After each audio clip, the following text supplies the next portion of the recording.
अबे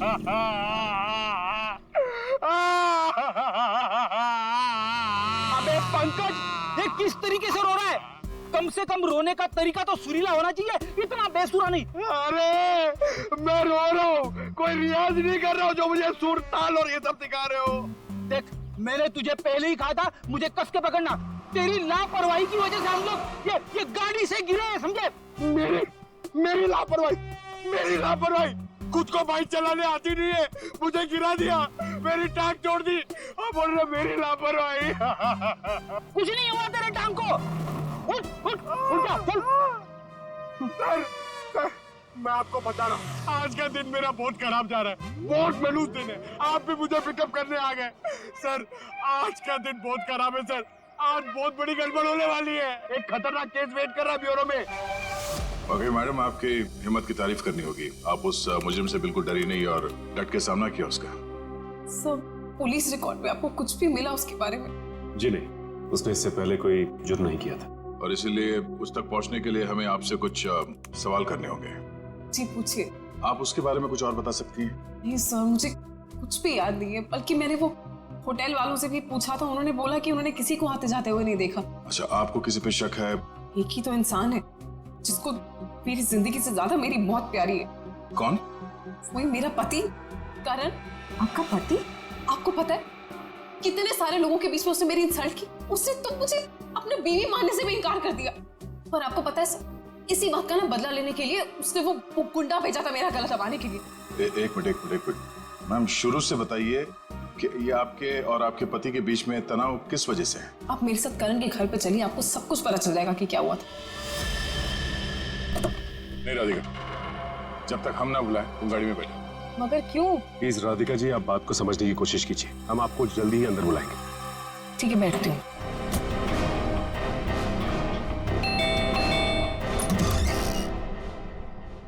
जी, आप लोग? सीआईडी। सीआईडी? अंदर आइए प्लीज। आइए बैठिए। ये आप लोग कहीं बाहर जाने वाले हैं क्या? नहीं, हम बस बाहर से आए थे, मगर बात क्या है? आपकी तारीफ? जी, ये मेरे मामा हैं, जतिन मामा, और मैं करण कुमार, इस घर का मालिक। क्या बात है ऑफिसर, आप लोग यहाँ ऐसे?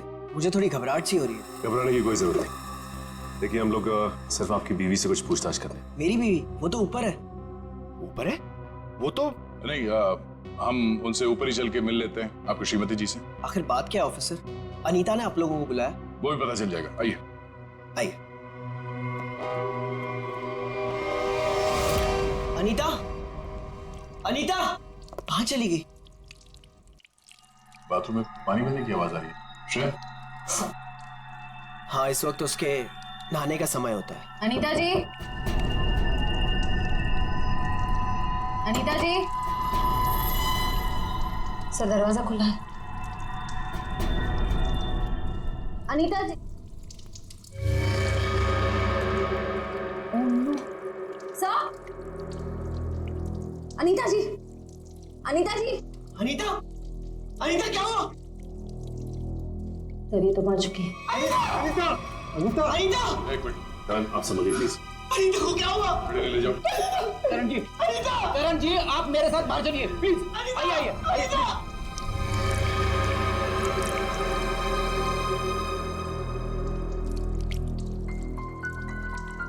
देखो मैं सुराग मिलता है क्या? यस। भगवान ने मेरे साथ बहुत बड़ा अन्याय किया है। मेरी अनीता को मुझसे छीन लिया। करण बेटा, संभालो अपने आप को। ये सुधा कहाँ गई? सुधा? सुधा जी का कमरा कहाँ है? वो रहा। बढ़िया, जरा सुधा जी को बाहर लेके। नहीं, आप बैठिए। माफ कीजिएगा, मगर हमें आप लोगों से कुछ सवाल करने होंगे। सर ये बताइए। हाँ सर, वो सुधा जी, क्या क्या हुआ माँ को? हाँ, क्या हुआ माँ को? माँ, माँ, माँ, माँ, सुधा? माँ, माँ, माँ, आंखें खोलो, कहीं माँ भी? नहीं, जिंदा है, नब्ज धीमी चल रही है। बड़ी एम्बुलेंस बुलाओ जल्दी। माँ। सचिन, माँ आंखें खोलो माँ। माँ माँ आंखें खोलो। इन दोनों का कहना है कि ये अभी भी घर आए हैं। पता लगाना होगा कि सच्चाई क्या है। दोनों को अलग अलग ले जाके पूछताछ करनी होगी। नाक और कान में खून है। शरीर पे कोई चाकू या कोई हथियार के निशान नहीं। मुझे लगता है नहाने से पहले इसने कुछ खाया पिया होगा और किसी ने इसके खाने में ही कुछ मिला दिया होगा। हाँ, कि बाथरूम में सब सामान जगह पर है। हाथापाई या मारामारी का कोई निशान नहीं। वही तो।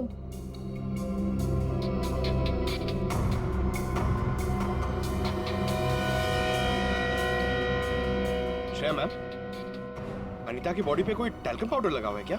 नहीं तो इनफैक्ट पूरे बाथरूम में ही कहीं कोई टैल्कम पाउडर नहीं है। तो ये क्या है?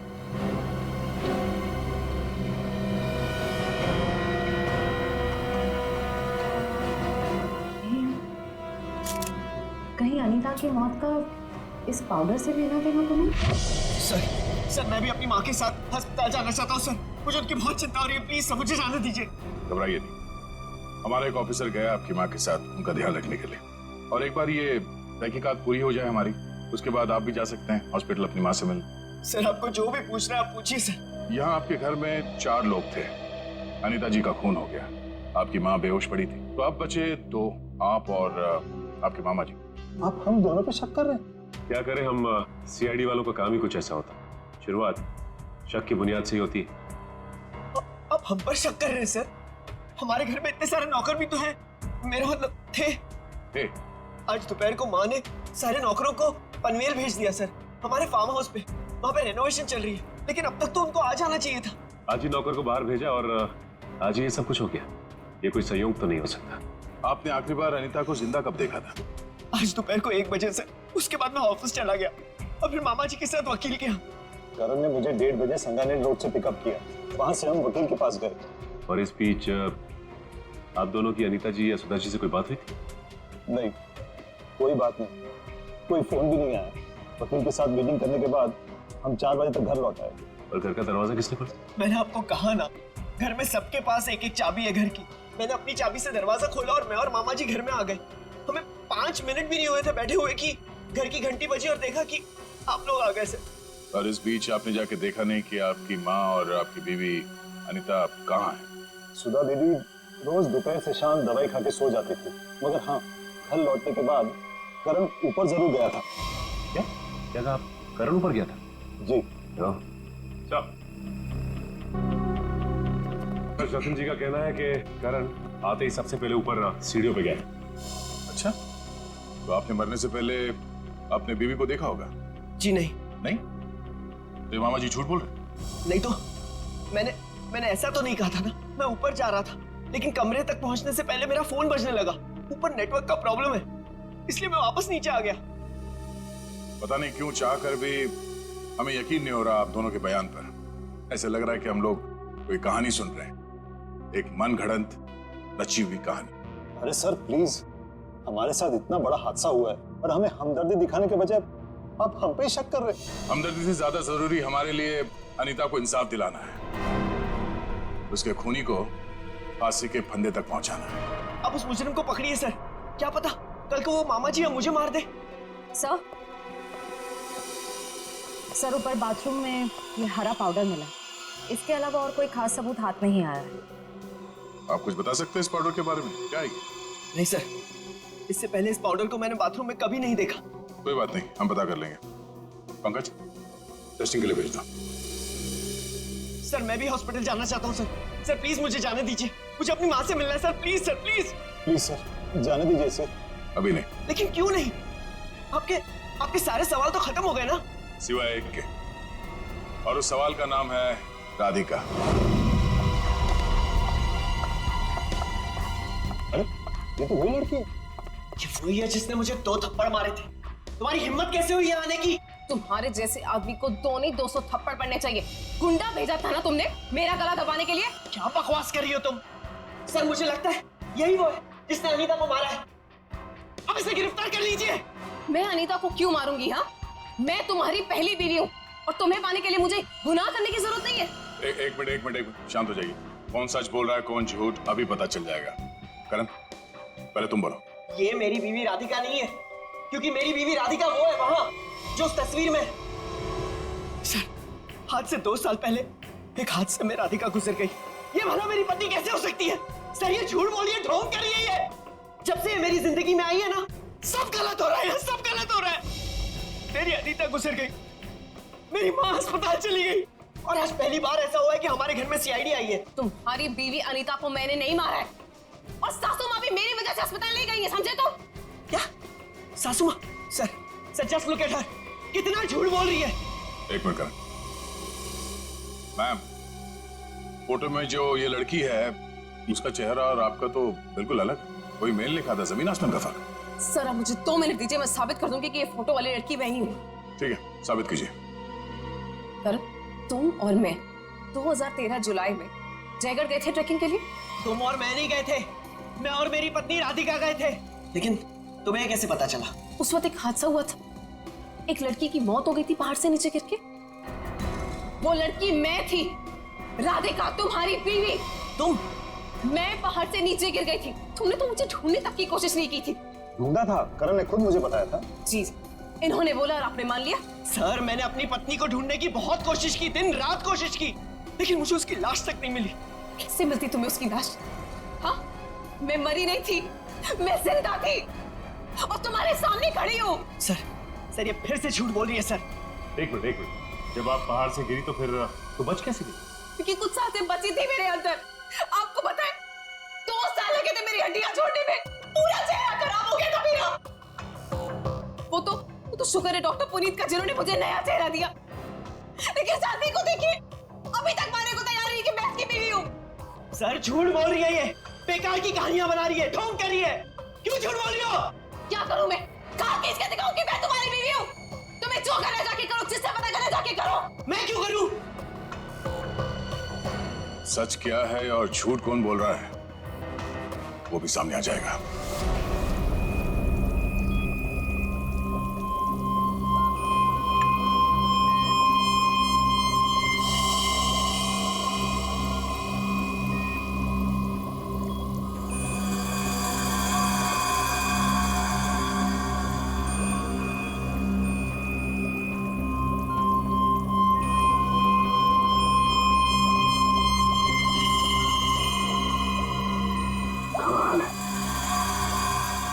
होशियारी और बेवकूफी का ये अजीब सा संयोग।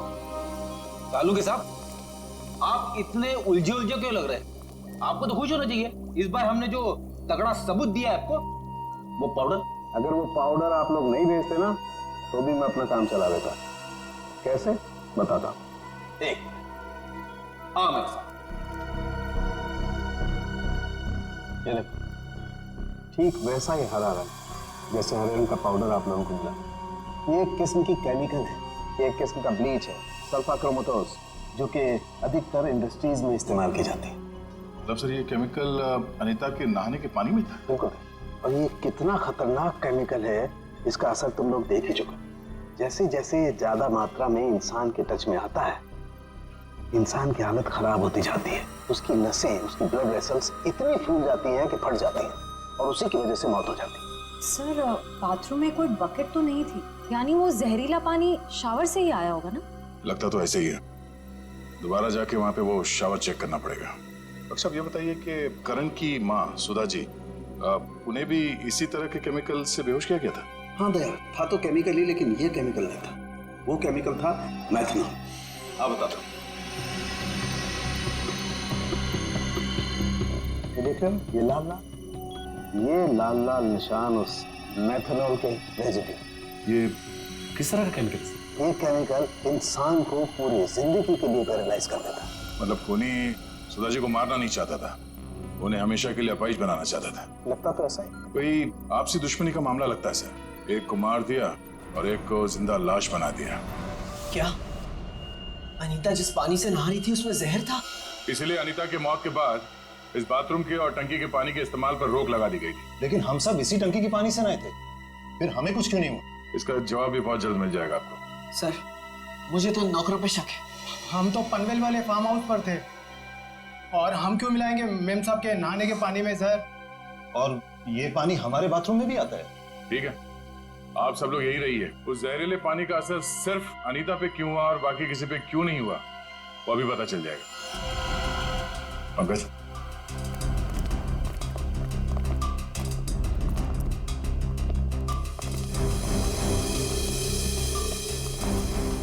बड़ी शावर को खोलो। अगर जहर पानी में है तो उस केमिकल के अवशेष इसमें जरूर मिलेंगे।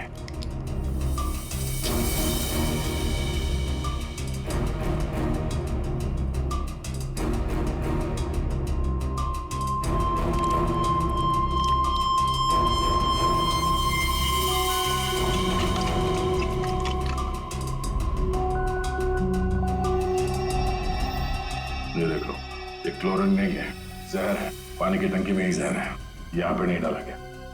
चलो ऊपर। जवाब चाहिए ना आपको? चलिए ऊपर।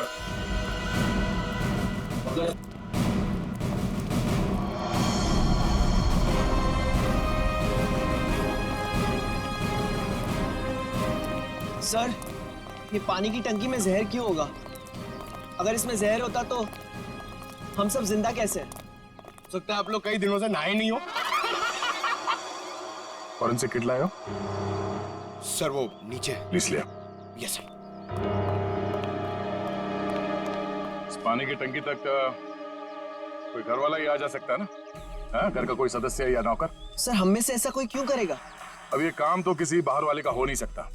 बाहर वाला कोई भी इतनी आसानी से आपके घर के पानी की टंकी तक कैसे पहुंचेगा? क्यों नहीं पहुंच सकता? पिछले हफ्ते एक प्लम्बर भी तो आया था यहाँ। इंटरेस्टिंग। पर आप लोगों की जानकारी के लिए बता दूं, इस जहरीले पानी का असर सिर्फ अनीता पे इसलिए हुआ क्योंकि खुद ही ने वो जहर पानी में उस वक्त मिलाया जब अनीता नहाने के लिए गई। हाँ सर, ऐसा हो सकता है क्योंकि घर पे सबको पता था कि अनीता किस वक्त नहाने जाती है।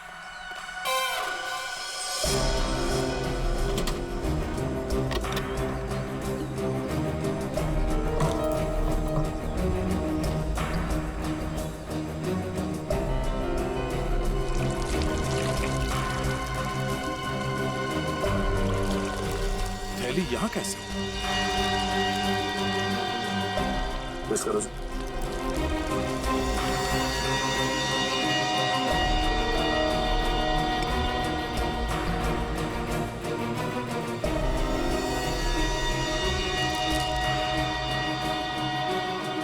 सर, हाँ? पानी में जहर है। क्या? पानी में जहर है?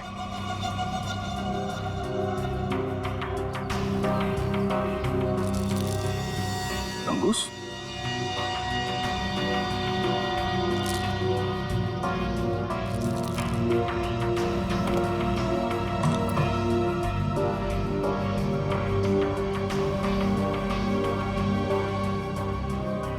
क्या कहा आपने? एक हफ्ते पहले प्लम्बर आया था? जी। लगता है उसी दौरान ये सब हुआ है।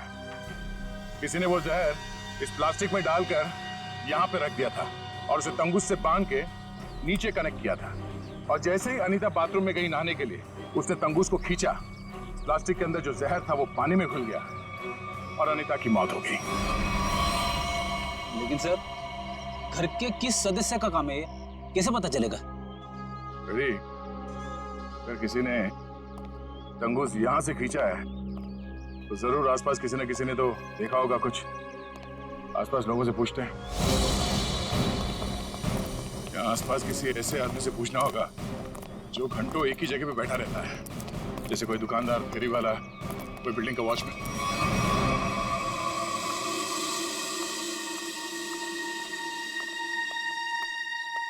सुनिए भाई साहब, वो आइए आइए बहन जी, एकदम ताजी सब्जी है। कौन सी दूं? नहीं नहीं, मुझे सब्जी नहीं लेनी है, मैं सीआईडी से हूँ। हमें आपसे कुछ सवाल करने। सवाल? कौन से मैडम सवाल? तो आप रोज बैठते हो यहाँ पे सब्जी बेचने? पिछले 2 साल से हम यहाँ दुकान लगा रहे हैं साहब। तो पिछले 2 साल से आप ये सामने वाला घर भी देख रहे होंगे? हाँ साहब। परसों दोपहर को 1 से 3 बजे के बीच में तुमने किसी आदमी को देखा था उस घर के आसपास? तो ऐसा आदमी जिसपे तुम्हें शक हुआ हो, तो उस घर के आसपास बहुत देर से खड़ा हो। परसों साहब, हाँ, वो घर का जो नौकर है ना साहब, वो घर के बाहर बहुत देर तक खड़ा रहा। साहब वो दीवार से सट के किसी को फोन कर रहा था। हाँ सामने आएगा तो पहचान लोगे ना? पहचान लेंगे। गुड। पंकज सर तो मालूम है ना क्या करना है? हाँ सर, आज वो घर पे कपड़े धोने का टर्न मेरा है और जूनियर को मेरे कुत्ते को खाना भी खिलाना था और एक काम था सर वो यार। पंकज तुम हमेशा से इतने इंटेलिजेंट थे क्या? मैं इस केस की बात कर रहा हूँ। अरे ये सर सॉरी, थोड़ा कंफ्यूज हो गया था सर। तो जाके उस घर से नौकरों को ले आओ और हाँ उन्हें क्या कहना है पता है ना कि वो भी मुझे समझाना पड़ेगा। नहीं सर पता है सर, मैं अभी लेके आता हूँ। सर इसे अकेले क्यों भेज दिया? जरूर कुछ ना कुछ गड़बड़ करेगा ये। अच्छा मोटो भाई की एक्सीडेंट जैसी गड़बड़? आपको पता चल गया? सीआईडी में हूँ, बाहर की खबर रखने से पहले अंदर क्या हो रहा है ये जानना बहुत जरूरी। इसमें मेरी गलती नहीं थी, पंकज की थी। रेडी अभी शिकायत विकायत करना बंद करो। अच्छा पंडित, वो भाजी वाला देख रहे हो? वो वहाँ। हाँ, जिसने आपके पीवी के नहाने के पानी में जहर डाला है वो उसे पहचानता है क्या? चलो जल्दी इधर आओ। जरा पहचान कौन है इनमें से?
अरे वारे पार्टनर, किसी मोबाइल की लॉन्चिंग इससे अच्छी नहीं हो सकती। देखो शायला कैसे सबको दीवाना बना रही है। मैंने तो पहले ही कहा था शायला के जुड़ने से हमें बहुत फायदा होगा।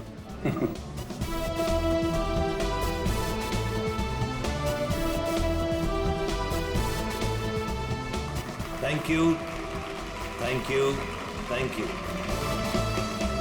ग्लोबल मोबाइल के नए फोन के लॉन्च पर आप सभी का स्वागत है। उम्मीद है आप सभी को बहुत मजा आ रहा होगा और आप मीडिया वालों की बेसब्री को मैं समझ सकता हूँ। आपके सवालों का जवाब देने आ रहे हैं हमारे ग्लोबल मोबाइल के सीईओ मिस्टर करण।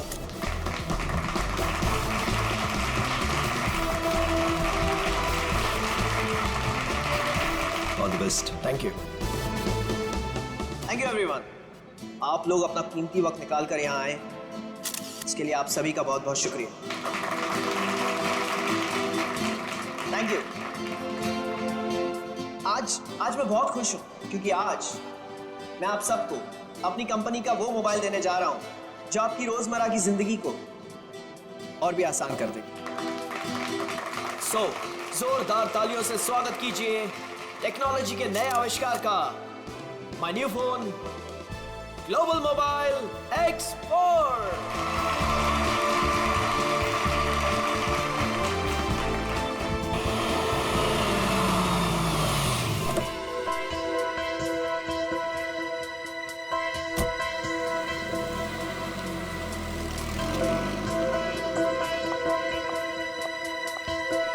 वेलकम मैडम, आइए।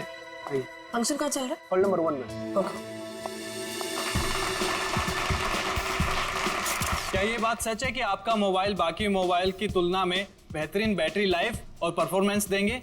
अभी जो हमने सॉफ्टवेयर का इस्तेमाल किया है वो बहुत ही एडवांस्ड है और ये हमारे फोन को एक नया करण! करण, करण, करण, करण, ये कौन है मामा जी? पता नहीं। मैं तुम्हें देखिए कितनी खुश हूँ करण। मैं कितना परेशान हो गई थी। I am so happy to see you. Excuse me, छोड़िए। कौन है आप? क्या बदतमीजी है? मुझे लगा तुम मुझे पहचान लोगे। और यहाँ पर क्या लगा रखा है? हाँ, मुझे मेरे नाम से बुलाओ ना। मुझे पता भी नहीं कि तुम कौन हो, तो तुम्हारा नाम कैसे पता चलेगा मुझे? तुमने अपना एड्रेस बदल दिया, अपना फोन नंबर बता दिया, फिर भी मैंने तुम्हें ढूंढ निकाला। 2 साल इंतजार किया है मेरे कारण। 2 साल? Hey, no photographs. नीचे कीजिए। No camera, please. Please. Please. अब मैं समझा, तुम्हें जरूर किसी और मोबाइल कंपनी ने भेजा है हमारे इस फंक्शन को खराब करने के लिए, राइट? क्या कह रहे हो तुम? हाँ, सही कह रहा हूं मैं। इतनी घटिया हरकत करने के लिए कितने पैसे मिले? बस बहुत बोल दिया तुमने। हाँ, बहुत अपमान कर दिया तुमने मेरा। तुम्हें जानना है ना कि मैं कौन हूँ? हाँ, मैं तुम्हारी बीवी हूँ, राधिका। कुछ याद आया? बस बहुत हो गया। एक शब्द भी बोला ना, वरना सिक्योरिटी को बुला के तुम्हें धक्के मार के यहाँ से बाहर निकाल दूंगा मैं। सिक्योरिटी! धमकी किसको दे रहे हो तुम? हाँ, जिसको जाके बोलना है ना बोलो जाके। साथ फेर ली मैंने तुम्हारे साथ, शादी की है मैंने तुमसे। इनफ! बहुत बोल लिया यार तुमने। करण बेटा शांत हो जाओ। इस रिश्ते के बीच में अब और कोई नहीं आएगा। करण रुको।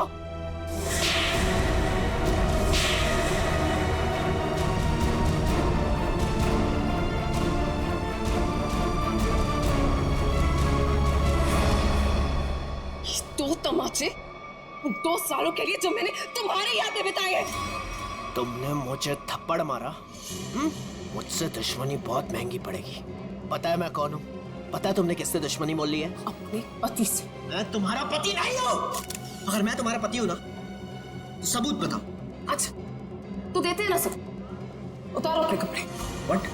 तुम्हारी पीठ पे 2 काले तिल, और ये बात हमारी पत्नी के अलावा तो किसी और को नहीं पता होगी ना।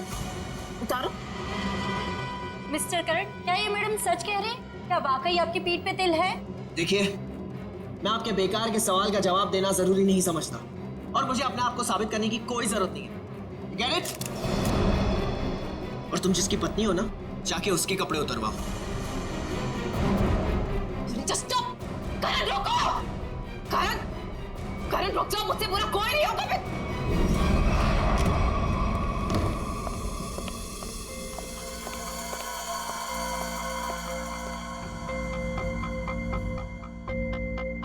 छोड़ूंगा नहीं मैं उस औरत को। उसकी इतनी हिम्मत कि उसने सबके सामने मुझे 2 झापड़ मारे। करण कुमार की इतनी बड़ी इंसल्ट जिंदगी में किसी ने नहीं की। जरा मैं भी तो सुनूं, कौन है ये औरत जिसने मेरे पति श्री करण कुमार जी का इतना बड़ा अपमान किया? देखो अनीता, मैं पहले ही बहुत बुरे मूड में हूँ। मेरे जख्म पे मरहम तो नहीं लगा सकती, कम से कम नमक तो मत छिड़को। मरहम लगाने के लिए तो कपड़े निकालने पड़ते हैं ना, जैसा कि उस औरत ने कहा था। तुम्हें कैसे पता चला? तुम्हारे जैसा पति हो ना, तो सोते वक्त भी आंखें खुली रखनी पड़ती है। क्या मतलब तुम्हारा? सच सच बताओ कि कौन है वो औरत? अगर वो तुम्हारी पत्नी है तो फिर मैं कौन हूँ? तुमने मेरे साथ धोखा किया।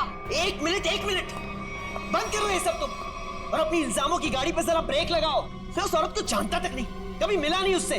वो झूठ बोल रही है। झूठ बोलने वाले इतना यकीन से झूठ नहीं बोलते हैं। चलो मान लिया वो तुम्हारी पत्नी नहीं है, लेकिन कुछ गड़बड़ की होगी तुमने। सच सच बताओ कि कौन है वो? क्या रिश्ता है तुम्हारा उस औरत के साथ? ये कैसी बातें कर रही हो तुम? मुझ पे शक कर रही हो? मुझ पे? मैं एक वफादार पति हूँ। हाँ, पता है कितने वफादार हो तुम। अगर अपने झूठ का ज्यादा ढोल बजाया ना, तो केस कर दूंगी तुम पे। पता है ना अदालत बेवफाई की क्या सजा देती है? बेवफाई? मैं कोई बेवफाई नहीं कर रहा हूँ। वो औरत अपने आप को राधिका कह रही है। राधिका? राधिका? क्यों? तुम्हारा जो खबरी था, जो इतना मिर्च मसाला लगा के तुम्हें इतनी सारी खबरें दे रहा था, उसने ये नहीं बताया कि वो औरत अपने आप को राधिका कह रही है। मगर वो राधिका कैसे हो सकती है? राधिका? वही तो मैं कह रहा हूँ, वो राधिका कैसे हो सकती है? तुम ही सोचो, राधिका को मरे हुए 2 साल हो गए, और वो एक मरे हुए इंसान के बारे में इतना घटिया मजाक कर रही है। मैं उसे छोड़ूंगा नहीं।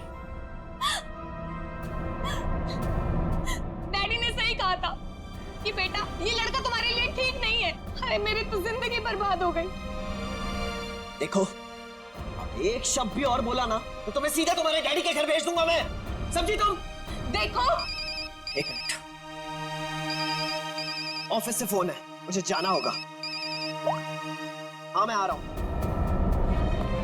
करण, रुको करण, सुनो करण।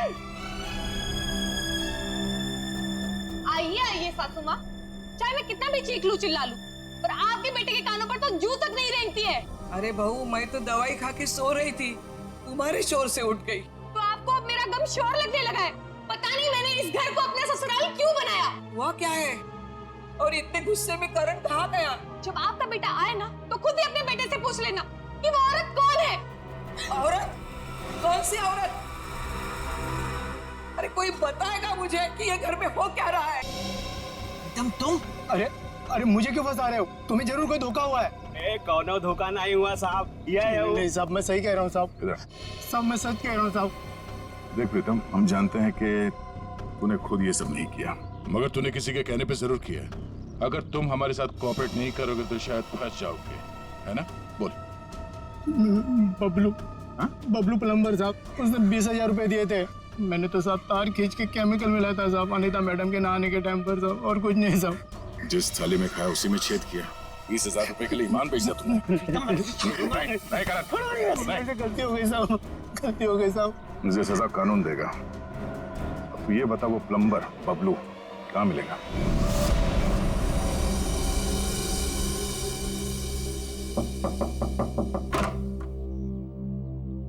नमस्ते।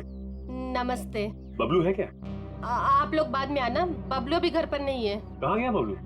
काम पे गए हैं। आप अपना नंबर दे दीजिए, वो आएंगे तो मैं उन्हें दे दूंगी। नंबर? जी, गर्मी बहुत है, एक गिलास पानी मिल सकता है? अभी लाई। जी।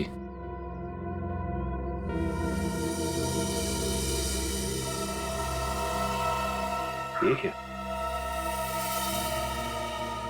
बबलू के प्लम्बिंग का सामान तो यहीं पड़ा हुआ है। इसका मतलब ये औरत हमसे झूठ बोल रही है। Thank you. थैंक्स। चलते।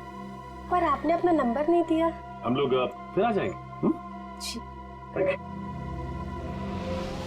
कितना गर्मी है इधर। ओह गॉड, किधर आ गई मैं? मुझे लग रहा है चक्कर आने वाला है मुझे। ओह गॉड। अरे भाई साहब सुनिए, ये बैबलू किधर रहता है? बैबलू प्लम्बर इधर रहते हैं। इधर? Okay thank you. Bablu, Bablu बाहर आ जाओ। देखो बाहर आ जाओ, वरना मुझे पुलिस को बताना पड़ेगा कि तुमने मेरा बेल्जियम का पाइप और जापान का नल का चोरी किया है। बैबलू, बैबलू। आप कौन हो मेम साहब, और इस तरह से शोर क्यों मचा रहे हो? अरे कैसे शोर नहीं मचाएगा? मेरे घर में बबलू ने डाका डाला है, डाका। रॉबरी किया है, 1.5 लाख का पाइप चोरी किया है मेरा इटालियन मार्बल वाला बाथरूम से, एंड 2 लाख का जापान का नल का चोरी किया है। 2 लाख का नल का? इन अमीरों के पास कितने फालतू पैसे होते उड़ाने के लिए। देखो मेरा टाइम वेस्ट नहीं करो। बबलू, लास्ट वार्निंग दे रही हूँ तुम्हें, मैं पुलिस को फोन कर रही हूँ। बबलू। मैडम, आपको जरूर कोई गलतफहमी हुई है। मैंने जापान का नलका देखा ही नहीं, तो उसे चुराऊंगा कैसे? अब तो जापान के नलके की छोड़ और जेल के नलके की सोच। सीआईडी वालों ने मेरे साथ धोखा किया, मुझ पे झूठे इल्जाम लगाया।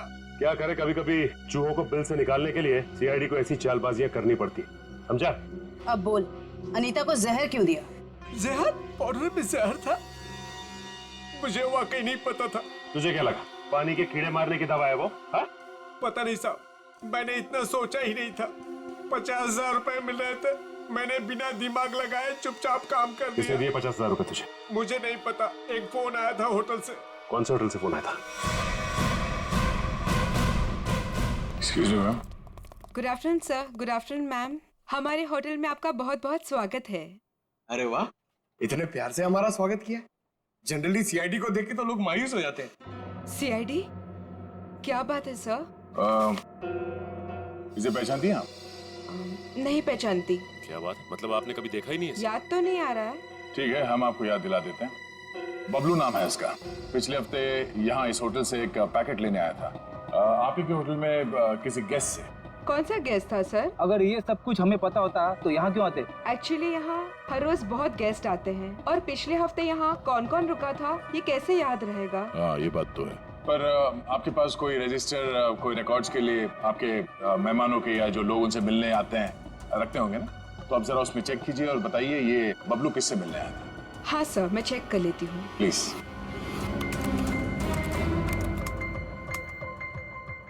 हाँ सर, मिल गया। ये 25 सितंबर की बात है। यहाँ 209 के जो गेस्ट थे उन्होंने बबलू के लिए पार्सल छोड़ा था रिसेप्शन पे। और चेकआउट कब कर गया वो? अब तक तो नहीं किया सर। मतलब वो अभी कमरे में है? नहीं, एक्चुअली मैंने उन्हें होटल के कॉफी शॉप में जाते हुए देखा था। नाम क्या आपके इस गेस्ट का? जरा देखो कहाँ है वो। ये देखिए सर, ये रहा। मिस्टर करण, आप यहाँ? ये सवाल तो मैं भी आप लोगों से पूछ सकता हूँ। हाँ ये बात तो है, ये सवाल आप भी कर सकते हैं, मगर चूंकि सवाल हमने पहले किया है तो आप जवाब दीजिए। वो मुझे यहाँ का ऑमलेट और कॉफी बहुत पसंद है, इसलिए थोड़ी पेट पूजा करना आ गया था। अरे वाह, तुम मेरे लिए भी बोल दीजिए। सर मेरे पेट में चूहे दौड़ रहे हैं। हमारे चूहों को कह दो कुछ देर के लिए इंतजार करें, क्योंकि हम यहाँ जिस खास शख्स से मिलने आए हैं पहले उससे तुम मिलने। खास शख्स कौन है? आओ मिला दो। आजा। नमस्ते, कैसी हैं? आप लोग यहाँ? हाँ हाँ, नमस्ते इनसे भी कहिए, करण जी है। सर आप क्यों मुझे फंसा रहे हैं? मैं बस यहाँ सेटलमेंट करने आया था। अभी तो आप कह रहे थे कि आप ऑमलेट खाने आए। ऑमलेट तो बस एक बहाना था। सबसे पहले ये मेरी पत्नी राधिका है ही नहीं, तो मैं चाहता था कि कुछ पैसे देकर मामले को यहीं रफा दफा कर दूं बस। वैसे आपकी जानकारी के लिए बता दूं कि पिछले कुछ दिनों में आपकी जिंदगी में जो कुछ भी हो रहा है कोई नहीं की मेहरबानी है। सब मेरे जिस जयगढ़ इलाके में आपकी राधिका का एक्सीडेंट हुआ था, वहाँ के सभी प्लास्टिक सर्जन से बात हो गई है हमारी। क्या सच कह रही? यही तुम्हारी असली बीवी है? I can't believe it। यकीन हुआ तुम्हें कि मैं ही राधिका? यकीन तो हमें भी हो गया कि अनीता का खून, हमारे पास मदद के लिए आने का वो ड्रामा और सुधा जी के ऊपर हमला, ये सब तुम्हारी दिमाग की उपज है। सर मैंने ये सब नहीं किया सर। आपको कोई गलतफहमी होगी सर। वैसे हम अपनी गलतफहमी दूर करने के लिए हम लोग यहाँ पे आए हैं। राधिका, क्या हुआ? राधिका, राधिका, राधिका, सही, राधिका। ओह नो, पानी में जहर डाल दिया। वो बेटा किसने दिया? सर वो उधर गया। पता है एम्बुलेंस को फोन करो। राधिका, राधिका। Hello, ambulance.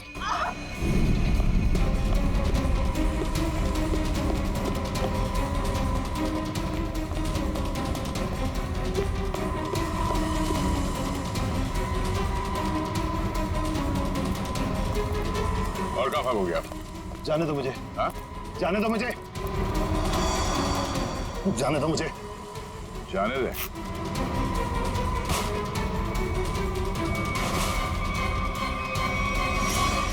अम्मा जी आप? तुझे छोड़ दे? हाँ? अब बोल, क्यों किया तूने ये सब? 2 साल पहले मैंने करण को राजी किया था कि वो राधिका को पहाड़ से धक्का दे दे। बुद्धि भ्रष्ट हो गई थी मेरी, दिमाग खराब हो गया था जो मैंने आपकी बात सुन ली। आगे बताओ, सुधा जी के इस हालत के जिम्मेदार तुम ही हो ना? सुधा के खाने में मैंने ही गड़बड़ की थी। और राधिका जब पहाड़ से नीचे गिरने के बाद भी नहीं मरी तो तुमने इसके दिमाग में जहर घोला। हाँ, राधिका को मोहरा बना के करण और सुधा के खिलाफ इस्तेमाल किया मैंने, और राधिका के नाम से ही बबलू के हाथों अनीता की पानी की टंकी में जहर मिलवाया था मैंने। ये भी बता दो कि ये सब नेक काम तुमने किस लिए किए? बदला लेना चाहता था मैं। किससे? अपनी चचेरी बहन सुधा से। 1000 लालची आदमी मरे होंगे तब जाके सुधा का जन्म हुआ होगा। शुरू से ही उसकी नजर मेरे पैसों पर थी। मेरे भोले भाले माँ बाप को बेवकूफ बनाकर उसने हमारी पूरी जायदाद पर कब्जा कर लिया था। एक एक पैसे के लिए मोहताज बना दिया था उसने मुझे। सिर्फ इतना ही नहीं, मेरे बच्चे को भी अस्पताल में मार दिया था उसने ताकि सब कुछ करण का ही बना रहे। माना कि सुधा ने बहुत गलत किया तुम्हारे साथ, मगर उसके लिए तुमने जो रास्ता चुना है वो भी सही नहीं है। बदले की भावना ने मेरे जमीर को अंधा बना दिया था। मेरा तो सिर्फ एक ही मकसद था, इस परिवार का नामो निशान मिटा देना। मामा जी, मैं कभी सपने में भी नहीं सोच सकता था कि आपके दिल में इतना जहर होगा। जब दिल में जहर भरा होता है तो उसका अंजाम भी जहरीला ही होता है। सुधा ने जो किया उसकी सजा तो तुमने उसे दे दी। अब करण और तुम्हारा इंसाफ अदालत करेगी।